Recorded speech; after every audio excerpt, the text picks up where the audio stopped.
Hello friends, स्वागत है आपका इस करंट अफेयर्स की क्लास में।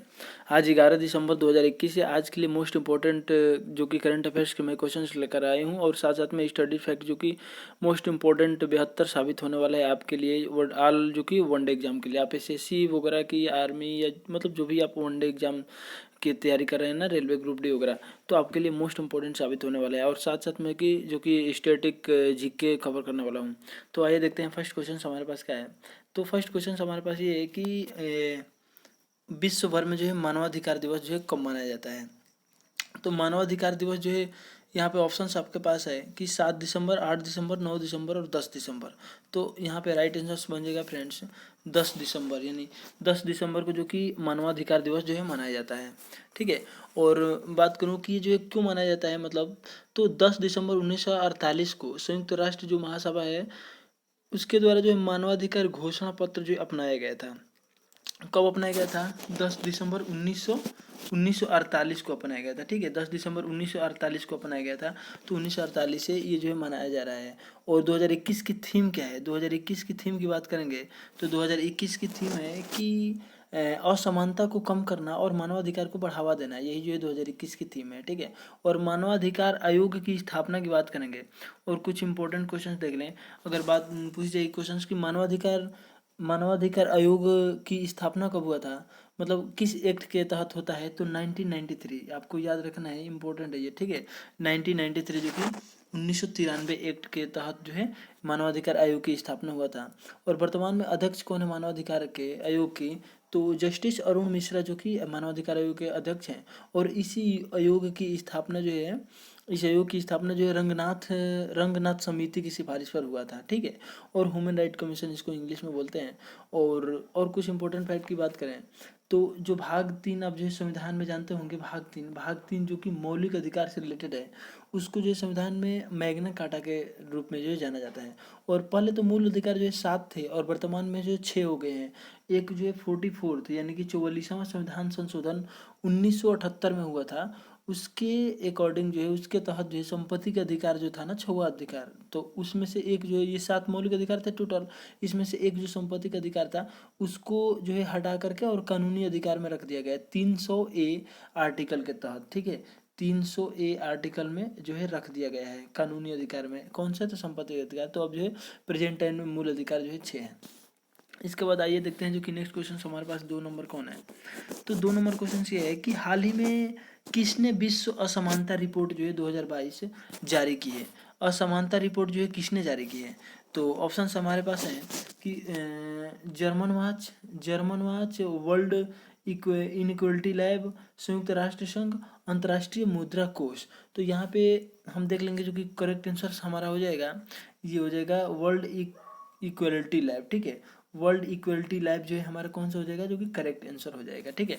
और बात करें ये जो ये जो सर्वाधिक असमानता है, इस रिपोर्ट के अकॉर्डिंग देख लें कि सर्वाधिक असमानता किस कंट्री में है और न्यूनतम असमानता किस कंट्री में है। तो सर्वाधिक असमानता जो है जो कि अफ्रीका में है। ठीक है फ्रेंड्स, अफ्रीका में जो है सर्वाधिक असमानता है। और न्यूनतम असमानता की बात करेंगे किस कॉन्टिनेंट में है, तो वो यूरोप में पड़ता है, जो कि न्यूनतम असमानता है। और भारत में बात करेंगे तो भारत में भी मतलब बहुत ज़्यादा असमानता है। तो भारत को इस रिपोर्ट के अकॉर्डिंग कहा गया है कि गरीब और असमानता के से भरा हुआ देश कहा गया है भारत को। ठीक है। और कुछ इंपॉर्टेंट फैक्ट की बात कर लें तो यहाँ पे आपके पास जो है, मतलब आपको बता दे रहे हैं, ग्लोबल इकोनॉमिक रिपोर्ट को जो प्रकाशित कौन करता है। मोस्ट इंपॉर्टेंट क्वेश्चन है। जो ग्लोबल इकोनॉमिक रिपोर्ट है ना, जो आता रहता है, तो उसमें जो है उसको जो प्रकाशित कौन करता है, तो आईएमएफ का आप नाम सुनेंगे, इंटरनेशनल मॉनेटरी फंड है। तो उसके द्वारा जो है वर्ल्ड इकोनॉमिक रिपोर्ट जो है प्रकाशित होता है।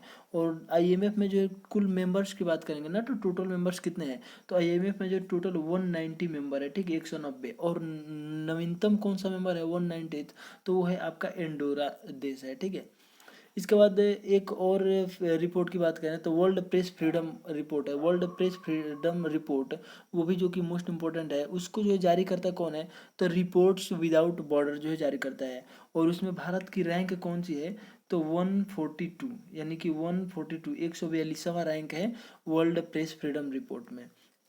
और एक रिपोर्ट बताएं तो ह्यूमन कैपिटल इंडेक्स है उसको जो जारी करता है WEF है, ठीक है, वर्ल्ड इकोनॉमिक फोरम है, WEF द्वारा जारी किया जाता है। कौन सा रिपोर्ट है ये? ह्यूमन कैपिटल इंडेक्स, ठीक है। और भारत में पहली बार जो है एक बहुआयामी गरीबी सूचकांक जारी करता था, मतलब जारी हुआ है नीति आयोग द्वारा। भारत में पहली बार, मोस्ट इंपोर्टेंट है क्वेश्चन, ध्यान रखिएगा कि भारत में पहली बार बहुआयामी गरीबी सूचकांक जारी करता कौन है? तो नीति आयोग है, ठीक है। सर्वाधिक गरीब कौन सा है? तो जो कि बिहार है। और न्यूनतम गरीबी कहाँ पे है? तो न्यूनतम गरीबी जो कि केरल में है, इस रिपोर्ट के अकॉर्डिंग। इसके बाद देखते हैं नेक्स्ट क्वेश्चन हमारे पास कौन है। तो नेक्स्ट क्वेश्चन हमारे पास है कि काजू वैली आर्द्र भूमि, काजू वैली आर्द्र भूमि जिसे हाल ही में पक्षी अभयारण्य में घोषित किया गया है, यह किस राज्य में है? तो काजू वैली जो आर्द्र भूमि है यह किस राज्य में है? तो ये जो है तमिलनाडु में है। कहाँ पे है? ऑप्शन हमारे पास देखिए, ये फर्स्ट वाला ऑप्शन ये है हमारे पास, ये जो तमिलनाडु है आपके पास, ठीक है, तो तमिलनाडु में है। इसके बाद देखें इसमें, और ये जो अभयारण्य होगा हमारा, ये पक्षी अभयारण्य होगा, तो ये अपने देश का जो है 16वां पक्षी अभयारण्य होगा। कौन सा पक्षी अभयारण्य होगा? 16th, ठीक है, 16वां पक्षी अभयारण्य होगा। और खारे पानी का झील है यहाँ पे। और ये जो आर्द्र भूमि पक्षी अभयारण्य जो घोषित होता है किस एक्ट के अकॉर्डिंग? तो ये जो है अधिनियम जो कि 1972 एक्ट जो है 1972 के अकॉर्डिंग जो है किया जाता है, यानी हुआ है। इसके बाद देख लें और कुछ इंपॉर्टेंट फैक्ट की बात करें तो डुगोंग संरक्षण केंद्र कहाँ पे स्थित है? अभी लेटेस्ट ही बना है ये भी संरक्षण केंद्र, डुगोंग। डुगोंग को जो कि समुद्री गाय के नाम से जाना जाता है, समुद्री गाय, तो उसका जो संरक्षण केंद्र कहाँ पे हुआ है? तो भी जो है तमिलनाडु में ही बना है। और कुंडलकुलम परमाणु यह संयंत्र कहाँ पे है? तो तमिलनाडु में ही है, जो कि रूस की सहायता से बना था। और नलबाना पक्षी अभयारण्य की बात करेंगे तो नलबाना पक्षी अभयारण्य कहाँ पे है? पूछी जाएगी डायरेक्टली, क्वेश्चन से ये सब पूछे जाएंगे कि नलबाना पक्षी अभयारण्य कहाँ पे है? तो वो जो है चिल्का झील में है, जो कि उड़ीसा में पड़ता है, ठीक है। और भारत की सबसे बड़ी मीठे पानी की जो झील है वो हमारी चिल्का झील ही पड़ती है, जो कि उड़ीसा में, और उसी में स्थित है नलबाना पक्षी अभयारण्य। और बर्ड मैन ऑफ इंडिया किसको बोला जाता है? तो बर्ड मैन ऑफ इंडिया जो कि सलीम अली, सलीम अली जो कि विख्यात हैं, ठीक है, सलीम अली विख्यात है bird man of India, Salim Ali. और इनका कर्म भूमि की बात करेंगे ना तो केवलादेव भरतपुर में ही है। और एक और इम्पोर्टेंट क्वेश्चन कि सलीम अली बर्ड, मतलब सलीम अली पक्षी अभयारण्य कहाँ पे स्थित है? तो वो जो है गोवा में स्थित है। सलीम अली पक्षी अभयारण्य कहाँ पे है? तो जो है गोवा में स्थित है सलीम अली पक्षी अभयारण्य, ठीक है। और एक सुल्तानपुर पूछी जाएगी कि सुल्तानपुर पक्षी अभयारण्य कहाँ पे है? सुल्तानपुर पक्षी हरियाणा, तो वो जो है हरियाणा में पड़ता है। कहाँ पड़ता है? हरियाणा में पड़ता है। और नल सरोवर पक्षी अभयारण्य कहाँ पे है? तो वो जो है गुजरात में पड़ता है। कहाँ पड़ता है? गुजरात में। इसके बाद देखते हैं जो कि नेक्स्ट क्वेश्चन हमारे पास कौन सा इंपॉर्टेंट वाला, कि ये भी देखिए मोस्ट इंपॉर्टेंट क्वेश्चन है कि हाल ही में किस भारतीय शटलर ने HSBC WBF world tour final 2021 में रजत पदक जीता है? ये कौन सी है? जो कि बैडमिंटन से रिलेटेड है, बैडमिंटन वर्ल्ड फोरम है ये, ठीक है। तो वर्ल्ड, इसमें देख लेंगे कि बैडमिंटन, इसमें देखेंगे ऑप्शन है हमारे पास साइना नेहवाल, श्रीकांत किदाम्बी, PV सिंधु, और इनमें से कोई नहीं। तो इसका जो है राइट आंसर हमारे पास हो जाएगा PV सिंधु, ठीक है। राइट आंसर देखिए PV सिंधु, जो कि 3rd नंबर ऑप्शन है, ठीक है, PV सिंधु हो जाएगा। और बात करेंगे ये वर्ल्ड टूर फाइनल जो है 2021 के, ये जो है महिला वर्ग में सिल्वर मेडल जीती है अपने भारत की तरफ से, ठीक है। और ये मतलब सिल्वर मेडल जीती है, यानी इनको कोई हराया है, वो गोल्ड जीता है। तो हराया कौन है? तो आन से यांग, नेम इंपॉर्टेंट है, जो कि साउथ कोरिया से है, जो कि बैडमिंटन की खिलाड़ी है साउथ कोरिया की, आन से यांग, उनके द्वारा ये हार गई है, जो कि वो गोल्ड जीती थी, ठीक है, और ये हार गई थी, इनको जो है सिल्वर मेडल से संतोष करना पड़ा। इसके बाद देख लें कि पुरुष वर्ग में कौन जीता है? तो पुरुष वर्ग में जो कि इम्पोर्टेंट प्लेयर्स हैं, विक्टर एक्सेल्सन, ठीक है, विक्टर एक्सेल्सन है, जो कि डेनमार्क हैं, ठीक है, वो जो है गोल्ड जीते हैं पुरुष में, बैडमिंटन खिलाड़ी हैं, बैडमिंटन ऑफ द ईयर भी इनको जो है घोषित किया गया है। इसके बाद देखेंगे नेक्स्ट और कुछ इंपॉर्टेंट क्वेश्चन बता दें आपके पास जो है PV सिंधु के बारे में। तो ये जो हाल ही में अभी जो है टोक्यो ओलंपिक हुआ, ठीक है, तो टोक्यो ओलंपिक में जो 2020 का जो टोक्यो ओलंपिक है, इनमें ये ब्रॉन्ज मेडल जीत करके लाई है, ठीक है। कौन सा मेडल जीत के लाई है? तो ब्रॉन्ज, जो कि PV सिंधु। और 2000, इसके पहले वाला जो था 2016 का रियो ओलंपिक था, उसमें ये सिल्वर मेडल जीती थी। यानी कि मोस्ट इंपॉर्टेंट क्वेश्चन यहाँ पे ये बन जाएगा कि ओलंपिक में 2 पदक जीतने वाली पहली भारतीय महिला कौन है जो ओलंपिक के इतिहास में 2 पदक जीतने वाली है? तो यही प्रथम भारतीय महिला पीवी सिंधु हो जाएगी, जो कि 2016 में रियो ओलंपिक में सिल्वर और 2020 के टोक्यो ओलंपिक में कांस्य हो जाएगा। इसके बाद देख लेंगे कि badminton of the year 2021, badminton of the year 2021 में किसको चुना गया है? तो पुरुष वर्ग में जो कि अभी मैंने बताया विक्टर एक्सेल्सन को, जो कि डेनमार्क से हैं, और महिला वर्ग में जो कि ताई जू युंग जो कि ताइवान की हैं, और थॉमस कप और उबेर कप जो कि बैडमिंटन से रिलेटेड है, और प्रमोद भगत और देखिए 2 नेम बता रहे हैं आपको जो कि मोस्ट इंपॉर्टेंट है, ठीक है। देखिए प्रमोद भगत और जो कि कृष्णा नागर, ये दोनों जो बैडमिंटन के प्लेयर हैं जिन्होंने टोक्यो ओलंपिक में 2020 के टोक्यो पैरालंपिक में, ठीक है, टोक्यो पैरालंपिक में गोल्ड जीते हैं। और टोक्यो पैरालंपिक में टोटल गोल्ड कितने जीते गए हैं? तो 5 गोल्ड जीते गए हैं। कुल पदक 19 हैं, और जो कि गोल्ड जो है 5 पदक जीते गए हैं गोल्ड के। इसके बाद देखेंगे टोक्यो ओलंपिक में कितने टोटल पदक जीते गए हैं? तो 1 2 का 4, यानी कि टोटल जो है 7 पदक जीते गए हैं, जिसमें गोल्ड 1 है, ठीक है, नीरज चोपड़ा जीते हैं। इसके बाद देखेंगे कि बैडमिंटन खिलाड़ी लाइफ टाइम अचीवमेंट अवार्ड किसको मिला है? तो प्रकाश पादुकोण को मिला है, और नंदू नाटेकर जिनका हाल ही में अभी निधन हो गया था, वो भी बैडमिंटन से ही रिलेटेड है। इसके बाद देखते हैं नेक्स्ट क्वेश्चन। हमारे पास 5th नंबर क्वेश्चन ये है कि हाल ही में दुनिया की सबसे उम्र दराज टेस्ट क्रिकेटर जो कि इलिन एस नेम देखिए, इलिन एस का निधन हो गया। वह किससे देश से संबंधित है? ठीक है, वह किससे संबंधित है? और देखिए यहाँ पे क्वेश्चन ये भी पूछा जा सकता है ना कि इलिन एस किस sport related to which sport, ठीक है, इलिन एस रिलेटेड टू विच स्पोर्ट, आपको करना पड़ेगा क्रिकेटर। तो यहाँ पे हम अभी बात करेंगे इलिन एस जो है किस कंट्री से रिलेटेड है? तो वो जो इंग्लैंड से रिलेटेड है। देखिए यहाँ पे ऑप्शन हमारे पास है इंग्लैंड, ठीक है। इसके बाद देख लें हम और इम्पोर्टेंट फैक्ट की बात करेंगे, और इनकी बात करेंगे इलेन एस के। तो ये सबसे उम्र दराज है, यानी कि ये जो मात्र 110 वर्ष, ये मात्र जो 110 वर्ष की आयु में इनका निधन हो गया।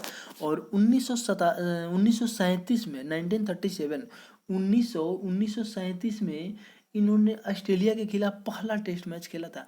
अब ये ध्यान रखिए ना कि जो सुभाष चंद्र बोस थे भाई, वो 1938 में हरिपुरा अधिवेशन किए थे। 1939 में उन्होंने फॉरवर्ड ब्लॉक की स्थापना किए थे, ये सुभाष चंद्र बोस। इनसे भी पहले ये इलिन एस ने मतलब पहला अपना टेस्ट मैच खेला था 1937 में, ठीक है। इसके बाद देखेंगे कि और कुछ इंपॉर्टेंट बैक कि यूरो कप जो फुटबॉल है, देखिए यूरो कप फुटबॉल इसमें विजेता कौन है और उप विजेता कौन है? तो यूरो कप जो फुटबॉल है उसमें विजेता इटली है, ठीक है, इटली है विजेता। और उप विजेता कौन है? तो उप विजेता जो कि इंग्लैंड है, ठीक है, इंग्लैंड है उप विजेता। किस कप की बात कर रहे हैं? तो ये यूरो कप की बात कर रहे हैं। और कुछ इंपॉर्टेंट देखें तो सर्वाधिक अंतर्राष्ट्रीय रन बनाने वाली खिलाड़ी कौन है? तो मिताली राज है। और हॉल ऑफ फेम में अभी लेटेस्ट शामिल हुए हैं कौन? तो बीनू मकंड जो कि शामिल हुए हैं, जो कि 7th भारतीय हैं। इनके पहले जो है 6 भारतीय प्लेयर्स जो है शामिल हो चुके हैं हॉल ऑफ फेम में। और मैनचेस्टर कहाँ पे है? तो इंग्लैंड में ही मैनचेस्टर है, ठीक है, सूती वस्त्र के लिए फेमस है। और भारत का मैनचेस्टर किसको कहते हैं? तो अहमदाबाद को बोलते हैं। और दक्षिण भारत का मैनचेस्टर जो कि कोयम्बटूर तमिलनाडु को बोलते हैं। इसके बाद देखते हैं ना कि नेक्स्ट क्वेश्चन हमारे पास है 6 नंबर क्वेश्चन ये कर रहा है कि हाल ही में किसने मिस ट्रांस ग्लोबल यूनिवर्स जो कि 2021 का खिताब जीता है? ये कौन है भाई? तो ऑप्शंस हमारे पास है मेहला हबीजान, श्रुति सितारा, और मजम्बा जोगती, और तशरुआ आनंद शिशिर। तो यहाँ पे करेक्ट आंसर हमारा हो जाएगा जो कि श्रुति सितारा। कौन सा हो जाएगा? श्रुति सितारा, ठीक है। और बात करें कि ये जो पहले भारतीय है और कहाँ से हैं? केरल से हैं, ठीक है। और देख लें और कुछ इंपॉर्टेंट कि मिस यूनिवर्स 2020 में कौन बनी है? तो मिस यूनिवर्स 2020 में बनी है एंड्रिया मेजा। और सबरीमाला मंदिर कहाँ पे है? तो केरल में ही सबरीमाला मंदिर है, जो कि लॉर्ड अयप्पा के लिए है, लॉर्ड अयप्पा को समर्पित है। और मकर विलक्कू जो त्यौहार मनाया जाता है वो सबरीमाला मंदिर में ही मनाया जाता है। और ट्रांसजेंडर यूनिवर्सिटी अभी लेटेस्ट खुल रही है, वो कहाँ पे खुल रही है? तो वो भी जो है कुशीनगर यूपी में खुल रही है, ठीक है। इसके बाद देखेंगे नौतेज कोर केस से जो रिलेटेड किससे हैं? तो जो कि धारा 377 यानी कि सेक्शन 377 से रिलेटेड है। समलैंगिकता अपराध है मतलब था, इसको जो है कुछ पार्ट हटाए गए हैं, होमोसेक्सुअलिटी के जो है अपराध से बाहर रखा गया है कुछ। तो वो नौतेज कोर केस से रिलेटेड है, जो कि कई बार जो है दरोगा के एग्जाम में आया है।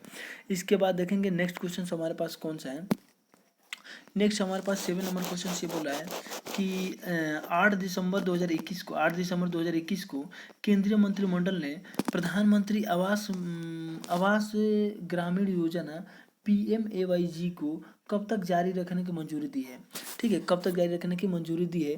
तो ऑप्शन हमारे पास है, देखिए मार्च 2023, मार्च 2024। ये जो है मतलब ये जो प्रधानमंत्री ग्रामीण योजना था, प्रधानमंत्री आवास योजना जो था ग्रामीण, ये जो है 2022 तक ही था। ठीक है, लेकिन इसको बढ़ा करके 2024 तक, 31 मार्च जो है 2024 तक जो है इसको कर दिया गया है। और ये टारगेट कितना रखा गया है, तो 2.95 यानी कि 2.95 करोड़ जो है पक्के मकान के घर जो है लक्ष्य रखा गया है, टारगेट रखा गया है। और ये बात करें हम, जो PM आवास योजना कब स्टार्ट हुआ था, तो PM आवास योजना जो कि 2015 में स्टार्ट हुआ था, PM आवास योजना। और PM आवास योजना ग्रामीण कब स्टार्ट हुआ था, तो 2016 में स्टार्ट हुआ था वो वाला। और 2022 तक लक्ष्य रखा गया है, उसको बढ़ा करके मार्च 2024 तक जो है कर दिया गया है। इसके बाद देख लें कुछ इंपॉर्टेंट फैक्ट की बात करेंगे, तो उज्ज्वला योजना देखिए मोस्ट इंपॉर्टेंट है। उज्ज्वला योजना की बात करेंगे ना, तो उज्ज्वला योजना कब स्टार्ट हुआ था, तो बलिया यूपी में स्टार्ट हुआ था उज्ज्वला योजना 1 मई 2016 को। 1 मई 2016 को जो है उज्ज्वला योजना स्टार्ट हुआ था। और उज्ज्वला योजना 2.0 कब स्टार्ट हुआ था, तो वो 10 अगस्त 2021 को स्टार्ट हुआ था महोबा यूपी में। ठीक है, और उज्ज्वला योजना जो कि LPG गैस कनेक्शन के लिए है, ठीक है, वितरित किया जाता है। और LPG में गंध को जो है मतलब कारण क्या बनता है, कौन सा गैस के कारण, तो मर्केप्टान के कारण। और LPG जो कि प्रोपेन और ब्यूटेन जो है मिल करके बनता है, LPG में पाया जाता है।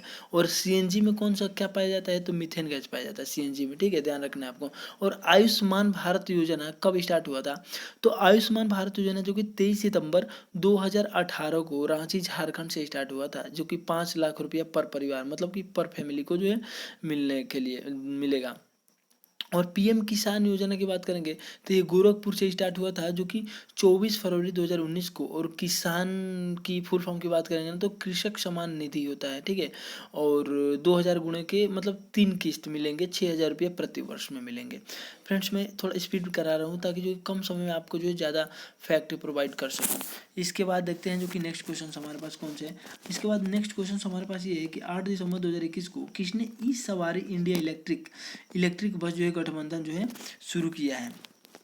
यहाँ पे 8 दिसंबर 2021 को जो है किसने ई सवारी इंडिया, मतलब ये जो देखिए ये क्या है, तो ई सवारी इलेक्ट्रिक मतलब इलेक्ट्रिक बस गठबंधन। तो आपको देख के लग रहा होगा ना कि जो इलेक्ट्रिक से मतलब रिलेटेड है, ये इलेक्ट्रिक जो बस वगैरह इसमें चलाई जाएंगी और प्रदूषण कम करी जाएगी। ठीक है, तो ये जो है नीति आयोग द्वारा स्टार्ट किया गया है, किसके द्वारा, नीति आयोग। और नीति आयोग की बात करेंगे तो अध्यक्ष इसका जो है PM होता है, और उपाध्यक्ष प्रेजेंट टाइम में राजीव कुमार है। और फर्स्ट उपाध्यक्ष कौन थे, तो फर्स्ट उपाध्यक्ष जो कि अरविंद पनगड़िया थे। ठीक है, और CEO कौन है, तो प्रेजेंट टाइम में CEO जो कि अमिताभ कांत है। और फर्स्ट CEO कौन थे, तो सिंधु खुल्लर थे।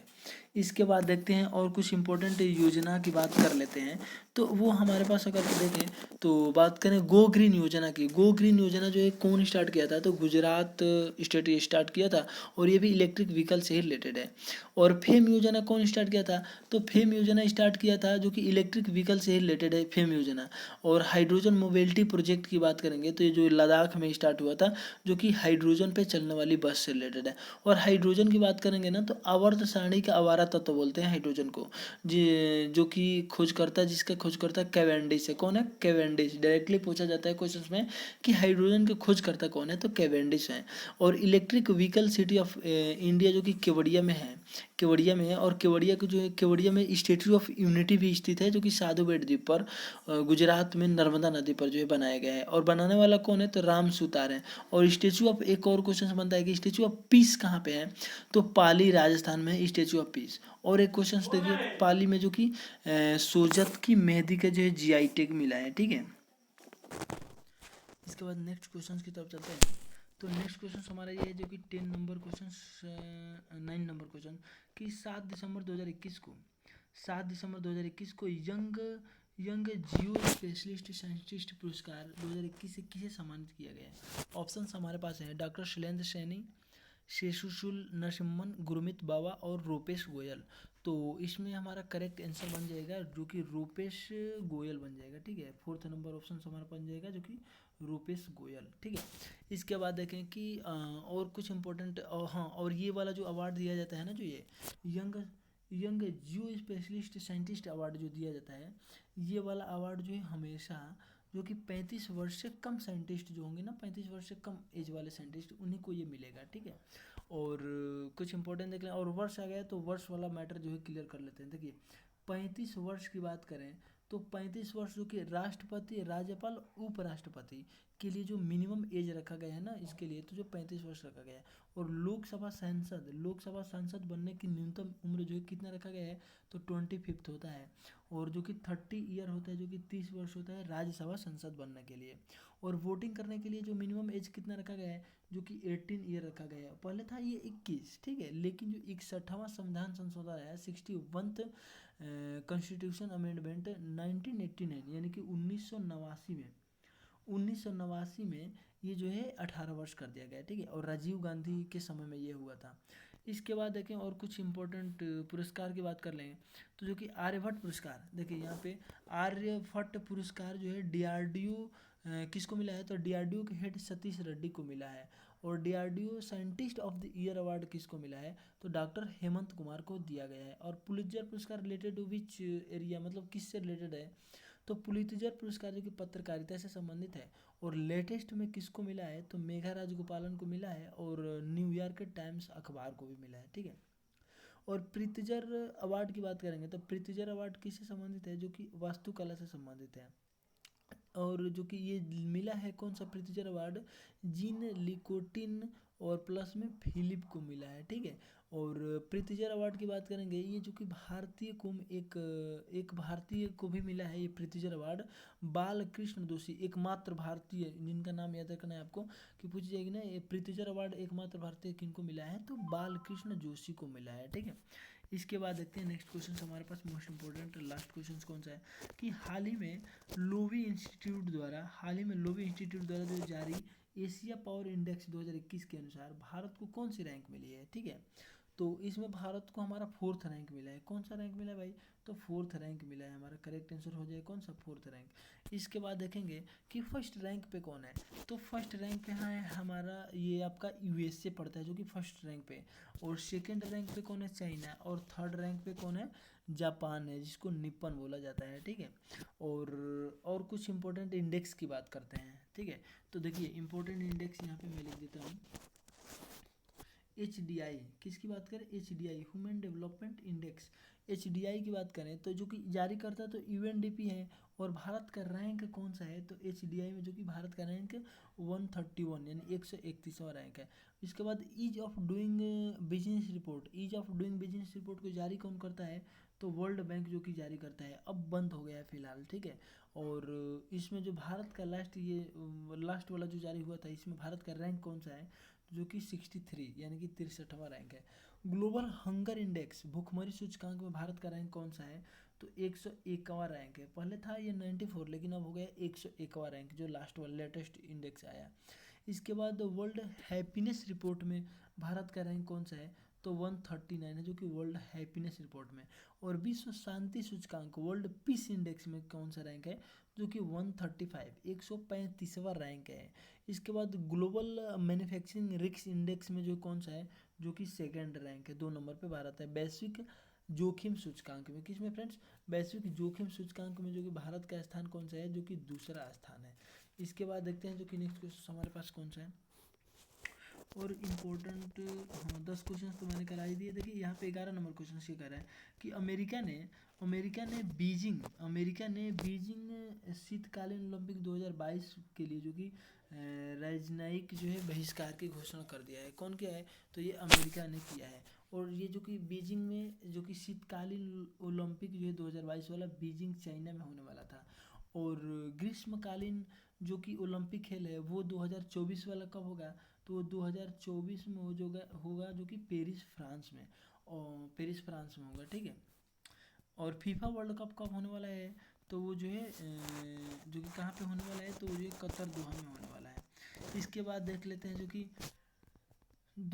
ये क्वेश्चन है, लास्ट क्वेश्चन है एक और, कि उपराष्ट्रपति एम वेंकैया नायडू ने गौतम चिंतामणि द्वारा एम वेंकैया नायडू ने गौतम चिंतामणि द्वारा लिखित पुस्तक the Midway battle Modi's roller coaster second जो कि टर्म का किया विमोचन। कौन किया है? तो जो कि उपराष्ट्रपति एम वेंकैया नायडू ने किया है। तो इसमें आपको याद क्या रखना है कि ये जो विमोचन किसने किया? उपराष्ट्रपति एम वेंकैया नायडू ने किया। ये पुस्तक किसका है? तो गौतम चिंतामणि द्वारा लिखित पुस्तक है और पुस्तक का नेम याद रखना है, the Midway battle Modi's roller coaster second term. ठीक है, तो आज के लिए फ्रेंड्स हमारा ये इम्पोर्टेंट क्लास रहा। ठीक है, आपको ये मेरी मेहनत कैसी लगी तो आप जो है कमेंट करके ज़रूर बताइएगा। तो मिलते हैं नेक्स्ट वीडियो में, तब तक के लिए जय हिंद जय भारत।